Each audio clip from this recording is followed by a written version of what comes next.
Suka, calon guru penggerak angkatan 9.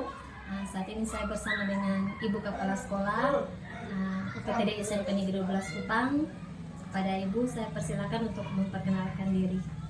Oke, Bu Ledi, terima kasih. Saya perkenalkan diri, saya Elizabeth Lensi SPD, Kepala Sekolah Penggerak SMP Negeri 12 Kota Kupang, Angkatan 2. Baik, terima kasih Mama atas waktunya pagi hari ini, sudah meluangkan waktu untuk saya dalam wawancara dengan pimpinan atau kepala sekolah mengenai pengambilan keputusan yang berbasis nilai-nilai kebajikan. Oke, Ibu. Jadi silakan. Ada 8 pertanyaan yang akan saya ajukan pada Ibu Kepala. Untuk pertanyaan pertama, selama ini bagaimana Ibu dapat mengidentifikasi kasus-kasus yang merupakan dilema etika atau bujukan moral? Oke, Ibu, terima kasih untuk nomor 1, kasus dilema etika dan bujukan moral. Pertama menganalisis kasus yang terjadi dan melakukan identifikasi dari kasus-kasus yang ada, apakah keputusan yang diambil itu sama-sama benar tetapi bertentangan, ataukah antara benar dan salah. Oke, baik. Jadi menurut Ibu, dilema etika itu ada di situ adalah benar lawan benar tetapi saling bertentangan, sedangkan bujukan moral itu benar lawan salah. Ya, betul. Baik. Untuk pertanyaan kedua, selama ini bagaimana Ibu menjalankan pengambilan keputusan di sekolah, terutama untuk kasus-kasus di mana ada dua kepentingan yang sama-sama benar atau sama-sama mengandung nilai-nilai kebajikan?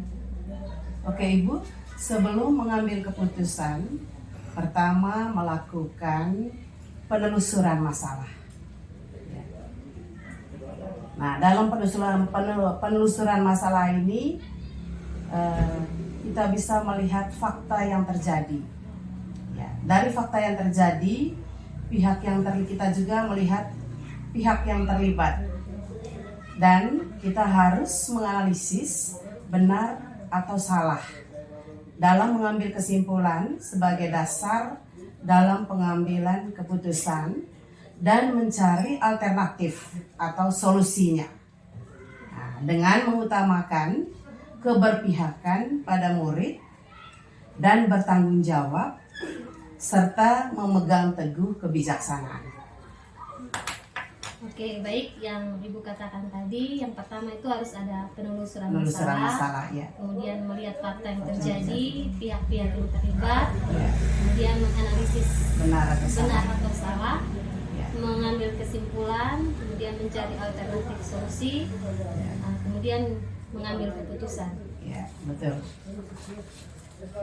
Nah, untuk pertanyaan ketiga, langkah-langkah atau prosedur seperti apa yang biasa Ibu lakukan selama ini untuk mengatasi dilema etika atau bujukan moral? Baik, Ibu, yang pertama yang saya lakukan selama ini adalah berkolaborasi dengan pihak-pihak yang terkait dengan warga sekolah di dalam mengidentifikasi masalah dan mencari solusi dan menimbang dari berbagai sudut pandang sebelum memutuskan dan mengambil keputusan yang terbaik. Jadi yang dari Ibu katakan tadi, langkah yang pertama harus ada kolaborasi, ya, dengan pihak terkait dengan warga sekolah. Ya. Warga sekolah itu antara lain ada guru mata pelajaran, wali kelas, BK, pihak-pihak kesiswaan, Wakasek kesiswaan. Jadi dalam kolaborasi itu ada identifikasi masalah, mencari solusi, dan yang terakhir itu mengambil suatu keputusan yang terbaik. Ya. Berarti itu juga harus dipertimbangkan, ya. Menggunakan intuisi. Betul. Bisa dalam mengambil keputusan. Yang pertanyaan yang keempat, hal-hal apa saja yang selama ini Ibu anggap efektif dalam mengambil keputusan pada kasus-kasus dilema etika? Baik, hal-hal yang paling efektif adalah kerjasama dengan berbagai pihak dengan mengacu pada aturan dan kode etik, sehingga dalam mengambil keputusan benar-benar bijaksana. Jadi Jadi yang efektif menurut Ibu selama ini yaitu adanya kerjasama dengan berbagai Pihak pihak. terkait ya. Ya, kemudian Ibu juga melihat pada aturan atau kode Aturan etik ya. yang berlaku. Iya, aturan dan kode etik yang ada di sekolah. Ya. Untuk pertanyaan kelima, Ya. hal-hal apa saja yang selama ini merupakan tantangan dalam pengambilan keputusan pada kasus-kasus dilema etika? Ya, selama ini yang menjadi tantangan bagi saya dalam pengambilan keputusan itu adanya pro dan kontra. Di mana di sekolah ini kan terdiri dari banyak orang dengan pemikiran yang berbeda-beda dan karakternya yang berbeda-beda. Nah, untuk menyamakan ini juga kita harus bijaksana. Jadi dalam pengambilan keputusan tantangannya dari Ibu sendiri Ya. dalam menghadapi Dalam berbagai guru-guru ya, misalnya pribadi di dalam yang- sekolah, ya, warga sekolah yang tentunya punya banyak macam karakter ya, dan pemikiran yang berbeda. Tantangannya itu yang nomor 6. Ya. Apakah Ibu memiliki sebuah tata kala atau jadwal tertentu dalam sebuah penyelesaian kasus dilema etika? Apakah Ibu langsung menyelesaikan di tempat atau memiliki sebuah jadwal untuk menyelesaikannya? Bentuk atau prosedur seperti apa yang Ibu jalankan? Oke, yang saya alami selama ini adalah saya melihat masalah yang terjadi, apakah bisa langsung diputuskan atau masalah yang terjadi itu kalau lebih kompleks maka dibutuhkan waktu koordinasi ya dengan pihak-pihak terkait yang ada di dalam warga sekolah. Jadi kalau masalahnya harus diidentifikasi apakah masalahnya mudah atau lebih kompleks. Kompleks, ya. Kalau mudah biasanya Langsung diputuskan. diputuskan. Kalau Kalau dia lebih kompleks maka kita harus mencari waktu karena kita harus koordinasi dulu dengan pihak-pihak terkait. Ya, baik warga sekolah maupun orang tua atau komite atau pihak terkait lainnya. Ya. Baik. Untuk pertanyaan nomor 7, adakah seseorang atau faktor-faktor apa yang selama ini mempermudah atau membantu Ibu dalam pengambilan keputusan dalam kasus-kasus dilema etika? Saya melihat adanya kerjasama yang baik ya dengan warga sekolah, dengan orang tua atau komite, dengan pihak-pihak terkait lainnya. Jadi faktor yang mempermudah Ibu selama ini adalah adanya Adanya kerjasama kerjasama dari warga warga sekolah, sekolah, ya, kemudian orang tua atau komite atau dengan pihak-pihak terkait. pihak-pihak terkait lainnya. Baik, untuk pertanyaan terakhir, dari semua hal yang telah disampaikan, Ya. pembelajaran apa yang Ibu petik dari pengalaman Ibu dalam mengambil keputusan dilema etika?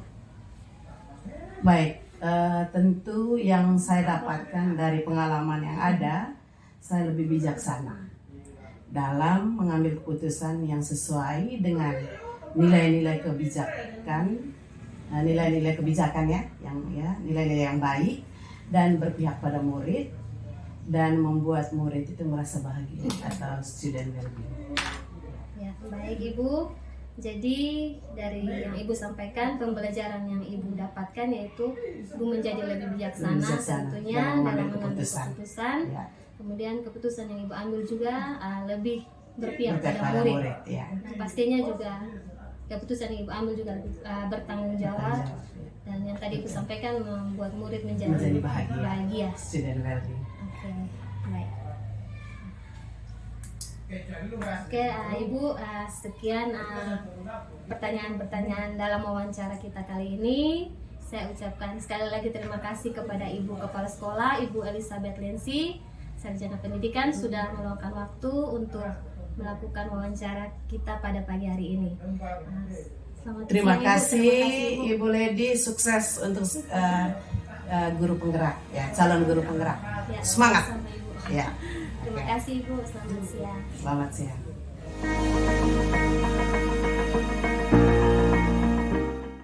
Selamat siang, berjumpa lagi dengan saya Lady Grace Tuka, calon guru penggerak angkatan 9 dari SMP Negeri 12 Kota Kupang. Pada siang hari ini saya sudah bersama Ibu Kepala Sekolah SD Negeri Togogo 2, Ibu Wetelmina Regina Aplugi, SPD MM. Selamat siang Ibu. Selamat siang. Bagaimana kabar Ibu? Sehat? Sehat. puji Tuhan. Terima kasih sebelumnya Ibu sudah menyempatkan waktu bersama saya siang hari ini untuk melakukan wawancara terkait dengan pengambilan keputusan berbasis nilai-nilai kebajikan dalam rangka penyelesaian tugas saya sebagai CGP Angkatan 9. Apakah Ibu bersedia untuk saya wawancara siang hari ini? Bersedia. Terima kasih Ibu. Jadi dalam wawancara ini ada 8 pertanyaan yang akan saya ajukan terkait dengan yang tadi saya sudah sampaikan, terkait dengan pengambilan keputusan. Dalam hal ini Ibu sebagai pimpinan atau kepala sekolah pada SD Negeri Abogo 2 sudah pasti setiap saat pasti akan berjumpa dengan situasi di mana Ibu harus mengambil keputusan. Dalam hal ini akan berkaitan dengan dilema etika ataupun bujukan moral. Jadi untuk pertanyaan pertama, selama ini bagaimana Ibu dapat mengidentifikasi kasus-kasus yang merupakan dilema etika atau bujukan moral? Oke, baik. Karena kasus-kasus yang merupakan dilema etika atau bujuk moral. Jadi saya melihat dari dilema etika adalah situasi yang terjadi ketika seseorang harus mengambil keputusan dalam 2 pilihan, yaitu secara moral benar tetapi bertentangan.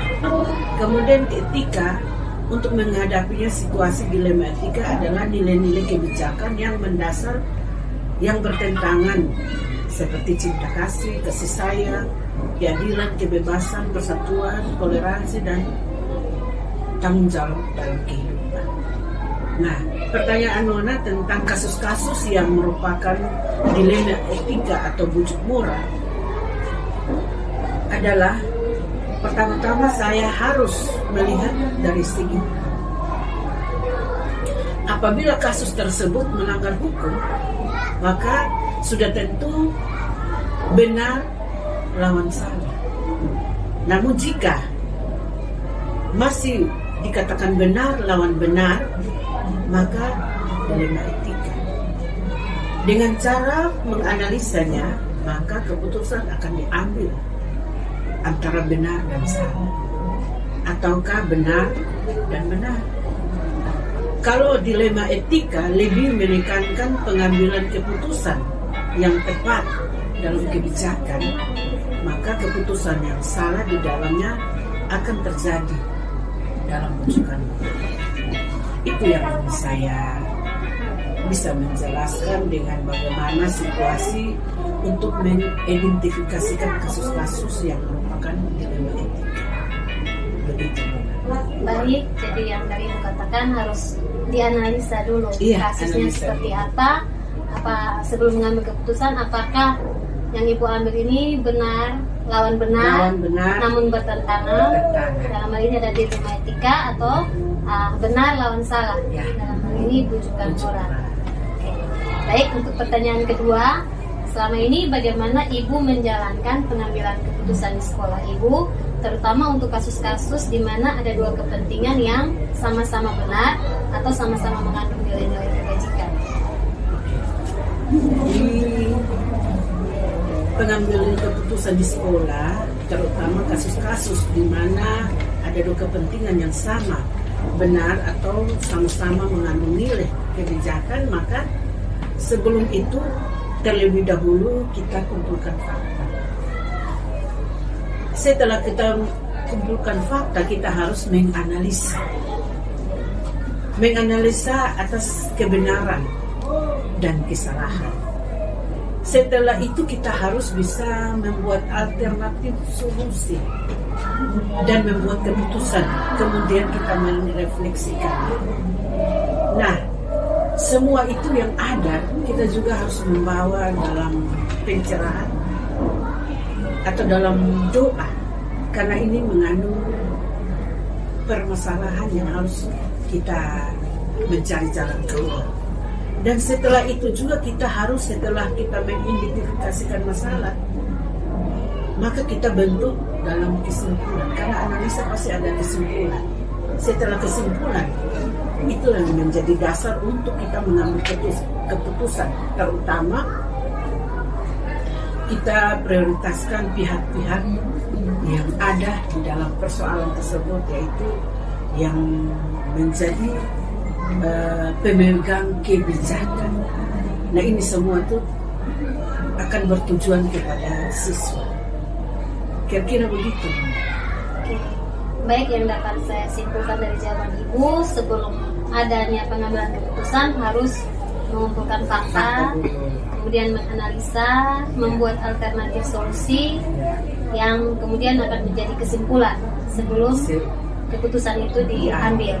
Dan setelah keputusan itu ada proses refleksi, kemudian yang tadi dikatakan harus juga dibawa dalam doa. Baik, untuk nomor 3 pertanyaannya, langkah-langkah atau prosedur seperti apa yang biasa Ibu lakukan selama ini untuk mengatasi dilema etika atau rujukan moral? Nah, kalau menurut saya, kita harus menentukan penyebab permasalahan. Setelah penyebab permasalahan kita tentukan, kita juga harus melihat siapa yang terlibat dalam persoalan. Kemudian kita harus mengambil solusi dengan cara berdiskusi dengan warga sekolah. Kemudian kita harus membuat, setelah kita berdiskusi pasti kita akan mengambil keputusan dengan menimbang, dengan berdiskusi untuk menimbang dengan mengambil sudut pandang dari masing-masing. Setelah itu kita sudah diskusi, kita ambil gambaran dalam berbagai sudut pandang. Kita harus bisa mengidentifikasikan masalah tersebut. Setelah mengidentifikasikan, kita harus klarifikasi tujuan khusus yang kita inginkan. Kemudian kita bisa memeriksa berbagai kemungkinan untuk mencapai tujuan daripada keputusan yang kita ambil. Setelah mengidentifikasi masalah, kemudian kita melakukan kembali diskusi pada pihak yang terlibat untuk mengambil keputusan yang terbaik. Oke, baik. Jadi yang tadi Ibu sampaikan harus dicari tahu dulu penyebab permasalahannya, kemudian pihak-pihak yang terlibat, kemudian kita harus berdiskusi dengan warga sekolah. Ya, setelah berdiskusi pastinya Ibu mengambil keputusan itu berdasarkan dengan menimbang juga berbagai sudut pandang dari teman-teman atau rekan-rekan atau yang di sekitar sekolah. Setelah itu kita mengidentifikasi masalah dan mengklarifikasi. Kita lanjut pertanyaan nomor 4. Hal-hal apa saja yang selama ini Ibu lakukan dan dianggap efektif dalam pengambilan keputusan pada kasus-kasus dilema etika?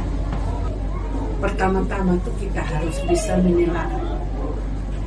Kita menelaah siapa yang terlibat dalam kasus tersebut. Setelah kita mengambil alternatif lagi, tidak beda jauh dengan pertanyaan nomor 3. Alternatif diskusi adalah bagaimana kita menyatukan pendapat-pendapat yang akan menjadi keputusan. Jadi untuk nomor 4, saya rasa intinya adalah kolaborasi. Iya. Kolaborasi dengan seluruh stakeholder warga sekolah. Dalam mengambil keputusan. Yang nomor 5, hal-hal apa saja yang selama ini merupakan tantangan dalam pengambilan keputusan pada kasus-kasus dilema etika? Jadi hal yang pertama adalah mencari keputusan yang terbaik, karena kedua keputusan tersebut merupakan hal tentang pembenaran, karena menyangkut dengan dilema kasus, dilema etika. Jadi kalau salah mengambil keputusan, kita juga akan berhubungan dengan pihak-pihak yang terkait yang berhubungan dengan hukum. Baik, jadi yang dari Ibu sampaikan yang merupakan tantangan itu adalah Ibu merasa kalau keputusan itu harus tepat karena dan adil, dan adil agar bisa menguntungkan dua belah pihak. Dan dalam hal ini kan juga ada lembaga-lembaga tertentu itu dan ini dinas yang berkaitan. Jadi keputusan yang diambil itu tidak menyalahi saja. Iya. Karena salah mengambil keputusan akan berhubungan dengan lembaga-lembaga yang berkaitan, contoh pihak yang berwajib. Karena ini antara menyangkut kebenaran dan kesalahan. Jadi itu keputusan tentang menyangkut kebenaran dan kesalahan itu harus benar-benar kita harus bisa jeli untuk melihat pembenaran dan kesalahan yang terkait dalam hubungan kedua belah pihak. Baik, kita lanjut Iya. pertanyaan nomor 6. Apakah ibu memiliki sebuah tata kala atau jadwal tertentu dalam sebuah penyelesaian kasus dilema etika? Apakah ibu langsung menyelesaikan di tempat atau memiliki sebuah jadwal untuk menyelesaikannya? Bentuk atau prosedur seperti apa yang ibu jalankan? Kalau pengalaman saya, jika masalahnya ringan, maka keputusan itu bisa saja terselesaikan dalam waktu yang pada saat itu. Tetapi kalau misalnya masalahnya itu agak berat, maka harus memiliki jadwal untuk penanganan. Karena masalah yang berat itu punya hubungannya itu tidak bisa mengambil keputusan sendiri di dalam penyelesaian, tetapi perlu meminta pihak-pihak lain yang membantu untuk bisa mencari solusi dalam penyelesaian masalah. Jadi ada juga yang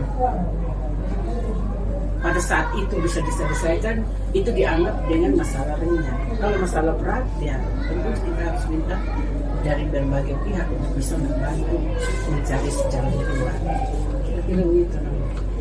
Jadi yang ibu sampaikan, kita harus lihat identifikasi kasusnya. Iya. Kalau ringan, bisa diselesaikan saat itu juga, keputusannya bisa diambil saat itu juga.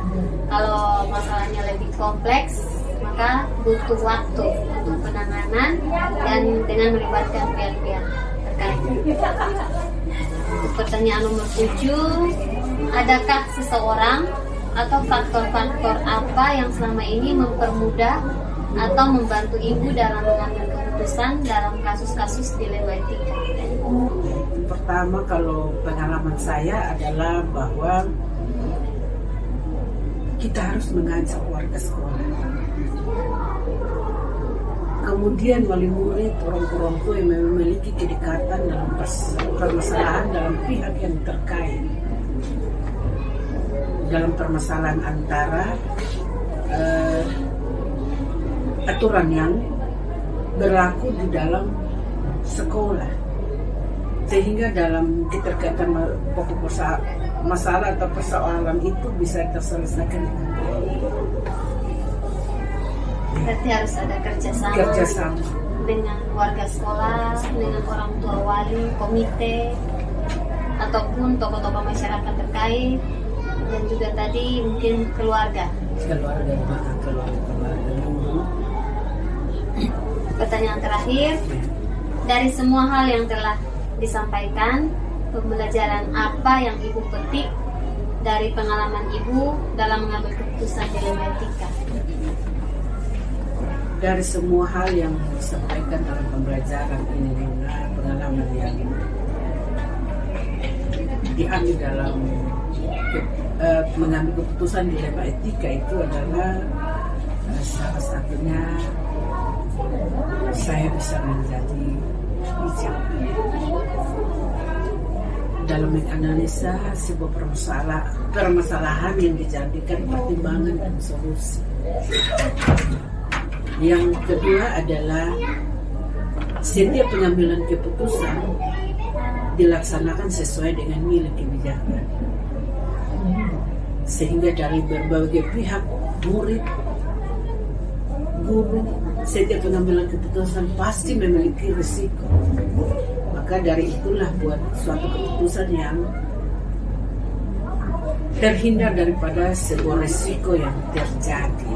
Jadi intinya adalah saya bisa menjadi orang yang bijak di dalam mengambil keputusan. Baik, dari apa yang ibu sampaikan, saya tangkap bahwa selama Ibu menjabat sebagai pimpinan di SD Negeri Ogogo 2 ini dalam mengambil keputusan pastinya sudah sangat sering, dan hal itu juga akan membentuk Ibu jadi pribadi yang tadi mengatakan lebih bijak karena setiap keputusan yang Ibu ambil itu akan mengandung yang tadi nilai-nilai kebajikan dan juga pastinya berpihak pada murid. Pada murid, guru, Ya. pihak-pihak sekolah. Baik, sekian itu pertanyaannya sudah saya sampaikan semuanya ke Ibu, dan terima kasih sudah meluangkan waktu siang hari ini. Saya doakan Ibu tetap sukses dalam menjalankan tugas sebagai kepala sekolah pada SD Negeri Ogogo 2 ini. Sekian dan terima kasih Ibu. Sampai berjumpa lagi. Selamat siang. Selamat siang, terima kasih.